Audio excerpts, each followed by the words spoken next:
Pinadapa ng bagyong Opong ang ilang pananim na palay sa Occidental Mindoro, habang sa Samar paunti-unti na ring bumabangon ang ilang residenteng nawala ng bahay dahil sa hagupit ng bagyo. Nasa frontline ng balitang yan, Simon Gualvez.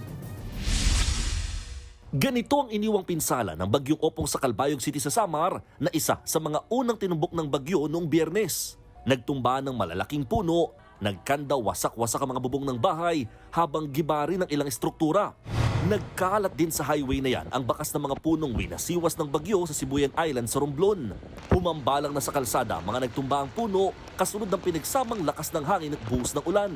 Pati sa isla ng Tablas, unti-unti na rin isinasagawa ang clearing operations sa mga kalsadang tinumbok ng bagyo.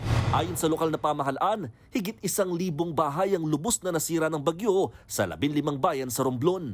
Marami pa ring bahagi ng probinsya ang walang kuryente dahil sa nagtumba ang poste ng kanilang electric cooperative. Maging sa Occidental Mindoro, perwisyo pa rin ang mga nasirang kable ng kuryente dahil sa pinsala ng bagyo. Pinadapa na rin ng malakas na hangin ng mga tanim na palay ng ilang magsasaka sa bayan ng San Jose.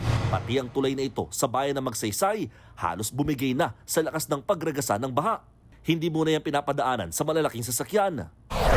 Sa Leyte naman, kaliwat ka ng flash floods ang naitala sa ilang barangay. Perwisyo sa mga motorista ang sinaradong mga daanan dahil sa bumulusok na malalaking tipak ng bato mula sa bundok. Pati sa Kabukgayan, Biliran, maghapong ikinasa ang clearing operations para muling madaanan ng ilang highway.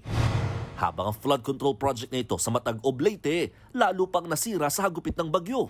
Sa huling tala ng NDRRMC, nasa higit 800 million pesos na ang halaga ng pinsala sa infrastruktura na iniwan ng mga bagyong Mirasol, Nando, Opong at Habagat. Nagbabalita mula sa Frontline, Mon Gualvez, News 5. Mga kapatid, Jess De Los Santos po ang inyong kasangga sa paghahatid ng balita para sa may alam at may pakialam. Para sa tuloy-tuloy na makabuluhang balitaan, mag-follow at mag-subscribe na sa social media pages ng News 5.